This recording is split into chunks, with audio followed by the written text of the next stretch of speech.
니 이는 성령으로 잉태하사 동정녀 마리아에게 나시고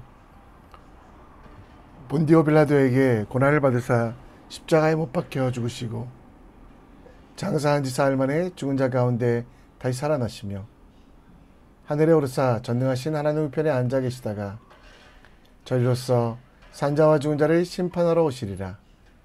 성령을 믿사오며 거룩한 공회와 성도가 서로 교통하는 것과 죄를 사여 주시는 것과 몸이 다시 사는 것과 영원히 사는 것을 믿사옵나이다.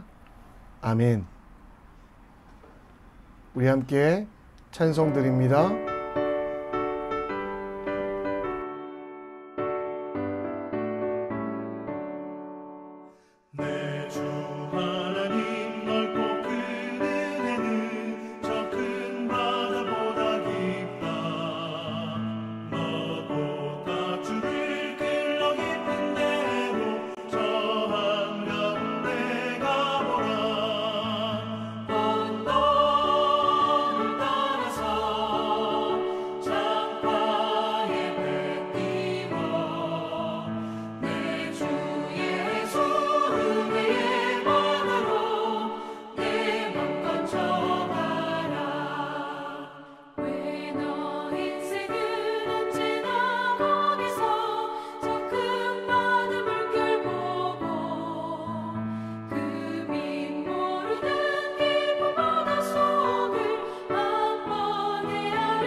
오늘 우리가 함께 볼 하나님 말씀은 열왕기상 18장 1절로 15절, 열왕기상 18장 1절로 15절입니다.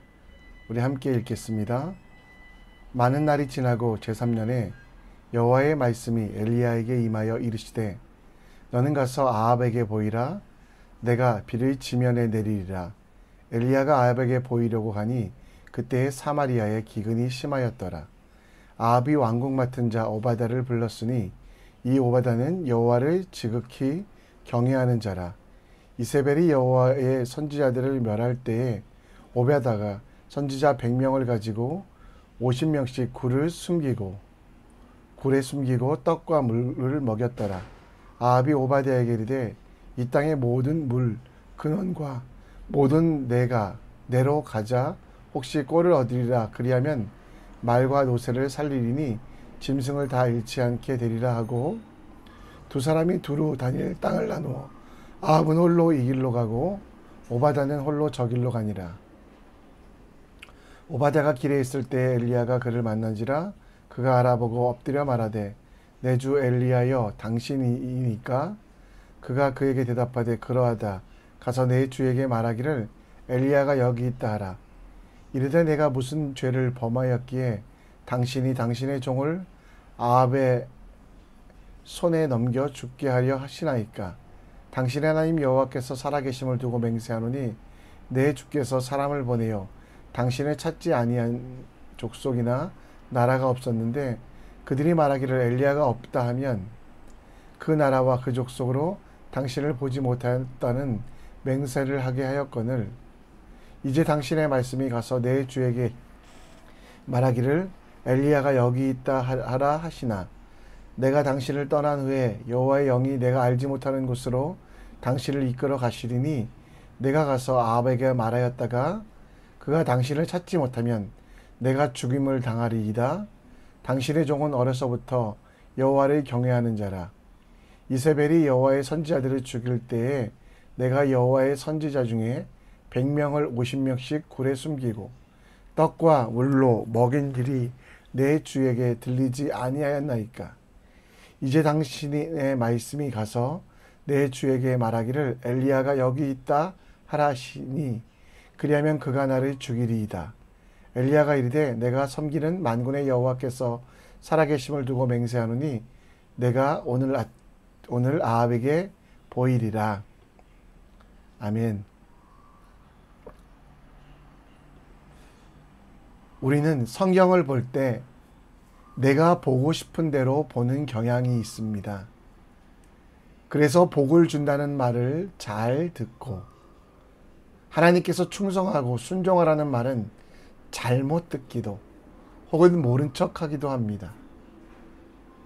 이번 주부터 시작된 엘리야 이야기, 엘리야를 생각하면 우리는 하나님께서 하시고 싶은 말씀, 하나님께서 이루어가고자 원하는 것들이 아니라 내 마음대로 보고 싶은 마음이 있습니다. 사르밧 과부에 대해서도 과부가 엘리야에게 잘해줘 큰 부자가 되었다라는 그런 내용만 보려고 하지 그 땅에 무너진 사회상 그리고 그 땅에 부족한 것을 보며 다시 도전해야 될 거룩한 일들에 대해서는 생각하고 있지 못합니다. 기적의 이야기, 핑계댈 수 없는 사명. 오늘 우리는 열왕기상을 읽으며 이 관점으로 기적의 이야기가 끝이 아니라 우리에게 주시는 핑계댈 수 없는 사명이 무엇인가에 대한 초점으로 함께 하나님의 뜻을 분별해 보려고 합니다. 이스라엘에 비가 내리지 않아 가뭄과 흉년이 찾아온 것이 아닙니다. 하나님의 은혜가 없어 그 땅에 그렇게 된 것이고, 그래서 이 말씀을 읽으며 우리는 기적이 일어나기를 기도하는 것과 함께 하나님의 은혜 받을 만한 사람의 삶, 사명에 대해서 기도합니다. 흉년 가운데 비를 내리기로 기도하는 것이 1차적인 초보적인 기도였다면 엘리야를 통해 보여주신 것은 무너진 은혜의 댐, 물을 아무리 부어도 은혜가 저장될 수 없기에 다시 벽을 세우고 그 은혜가 흘러가지 않도록 하는 삶의 기도, 곧 하나님이 주시는 말씀을 담을 그릇을 깨끗하게 하고 하나님의 명령에 순종해야 되는 것들을 보여줍니다. 오늘 본문을 통해 엘리야를 통한 기적만 보는 것이 아니라 무너진 이스라엘의 사회성, 그 가운데도 하나님의 말씀에 순종하며 은혜를 담을 그릇으로 존재하는 그 사람들의 모습을 함께 살펴보려고 합니다. 오늘 본문에는 오바댜라고 하는 아합궁에서 일하는 사람이 나옵니다. 성경에는 12명 정도의 오바댜가 나오는데요.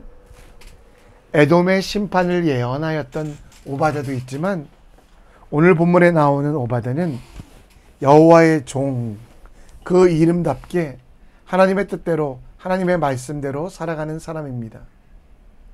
3절의 말씀에 보면 아합은 왕궁 맡은 자라고 하는 오바댜를 불렀습니다. 왕궁을 맡은 자라는 것은 왕궁의 경비, 운영 등을 담당하던 아합의 최측근이었습니다. 이스라엘 역사 가운데 가장 악한 왕이었던 아합, 또 하나님을 배교했던 아합 왕이었지만 오바댜는 여호와를 지극히 경외하는 자, 또 또 어렸을 때부터 여호와를 경외하는 사람이었습니다. 또 오바댜는 사절에 어떤 일을 했습니까? 그의 목숨을 걸고 이세벨이라고 하는 아합의 아내 왕비가 이스라엘의 모든 선지자들을 죽이려고 할 때 100명의 선지자들을 굴에 숨겨주고 자신의 재산을 털어 선지자들을 먹이고 입히는 일을 했습니다. 가장 악한 왕 아합, 가장 잔인한 이사벨 옆에 있었기 때문에 그는 핑계댈 일들이 많았습니다. 아합 때문에 하나님을 경외할 수 없습니다. 아합 이사벨이 무서워 하나님을 잊었습니다라고 말할 수 있었지만 하나님에 관한 일에 관해서는 오바댜는 타협하지 아니하고 자기 목숨보다 하나님의 뜻에 순종하는 일을 더 귀하게 여겼습니다. 바울은 우리를 세상 속의 크리스찬이라고 이야기합니다. 그리고 우리 옆에도 아합처럼 음행하는 자들이나 혹은 이사벨처럼 세상을 탐하는 자들, 그리고 우리를 속여서 우리의 것을 빼앗으려고 하는 악한 이들이 있습니다. 고린도전서 5장 10절 말씀에 보면 이 세상에 음행하는 자들과 탐하는 자들이 또 속여 빼앗는 자들이 우리 가운데 있다라고 말합니다. 이러한 사람들 중에 우리는 살아가야 될 세상 속의 크리스찬, 물론 어떻게 살아야 될까요? 첫 번째는 세상의 사람들을 예수님의 사랑으로 존중합니다. 그러나 그 존중함 속에 하나님에 대한 존중을 포기하지 말아야만 합니다. 세상 사람들이 우리를 어리석다 하여도 혹은 우리에게 손가락질하여도 두려워하지 말아야만 합니다.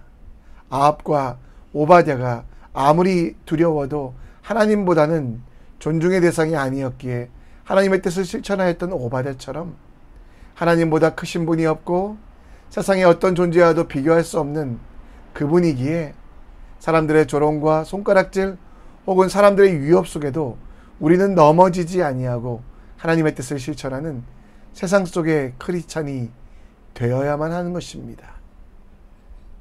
오늘 여러분, 우리는 세상 속에서 거룩함과 진실함으로 살아갑시다. 세상에서 하나님께서 우리에게 원하시는 것은 하나님의 거룩함과 진실함을 행하는 것, 육체의 지혜로 하지 않고 하나님의 은혜로 행함은 이라고 말하고 있는데요. 오늘 육체의 지혜로 사람들을 따라가며 세상과 적당히 타협하는 것이 아니라 하나님을 경외하는 일에는 포기하지 않았으면 좋겠습니다. 오늘 우리 삶 속에 사람들이 가는 대로 가는 것이 아니라 하나님이 원하시는 대로 하나님을 존중하며 하나님을 기뻐하며 하나님이 바라는 그 삶으로 나아가는 여러분과 제가 되기 원합니다.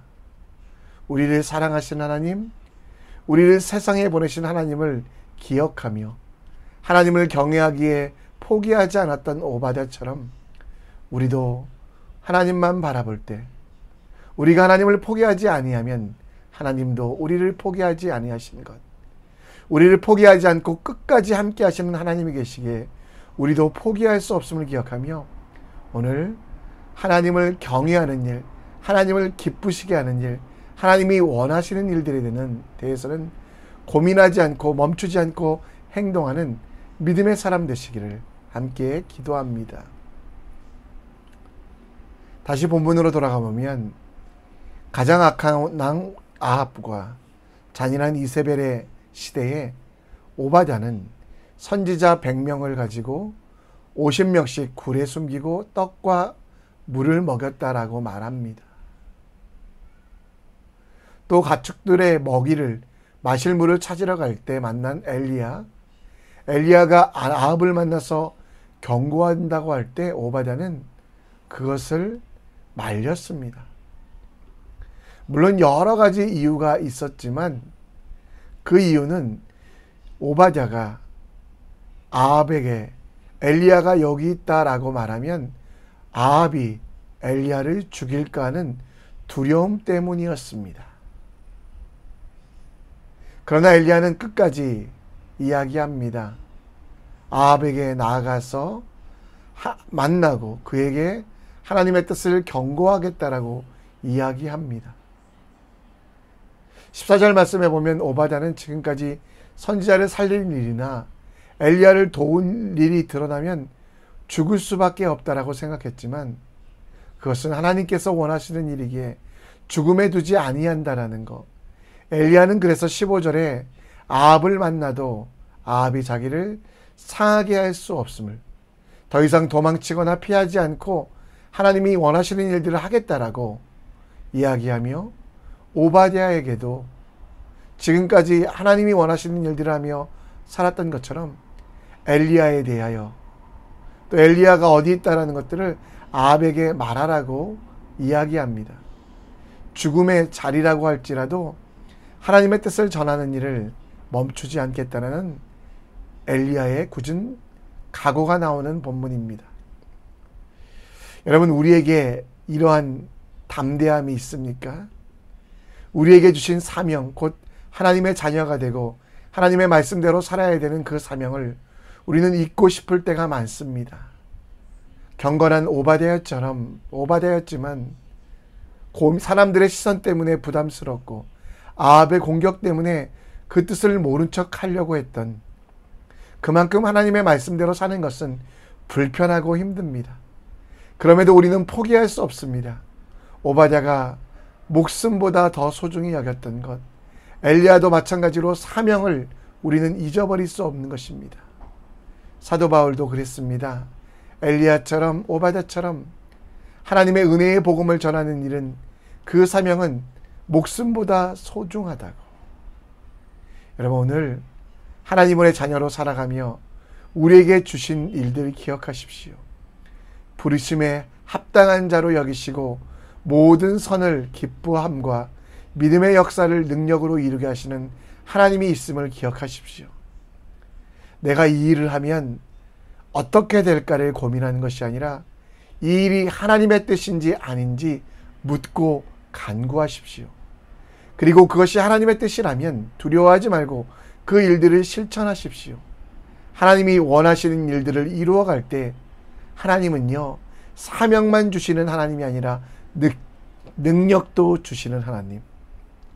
오늘 오바댜의 고민 우리도 되지 않습니까? 이렇게 하면 나는 고생하는데, 하나님의 말씀대로 하면 나는 힘든데, 그런 고민이 들 때도요, 포기하지 마십시오. 말씀을 순종할 때 하나님은 우리를 불러주셔서 사명을 주신 것뿐만 아니라 믿음의 역사를 이룰 능력도 주신다라는 거 기억하며 하나님께 우리의 인생을 맡겨드리는 믿음의 사람 되시기를 함께 기도합니다.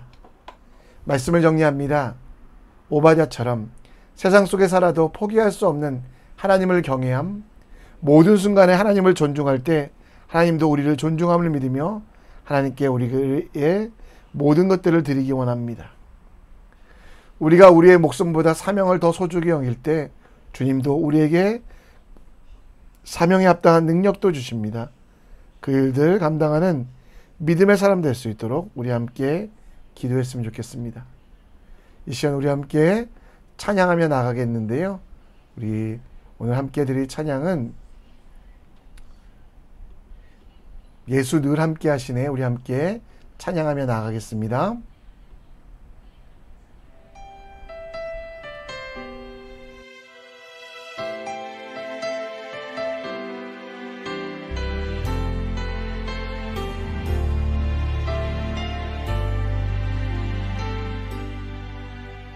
고단한 인생길 힘겨운 오늘도 예수 내 마음 아시네. 지나간 아픔도 마주할 세상도 예수 내 마음 아시네. 고단한 인생길 고단한 인생길 힘겨운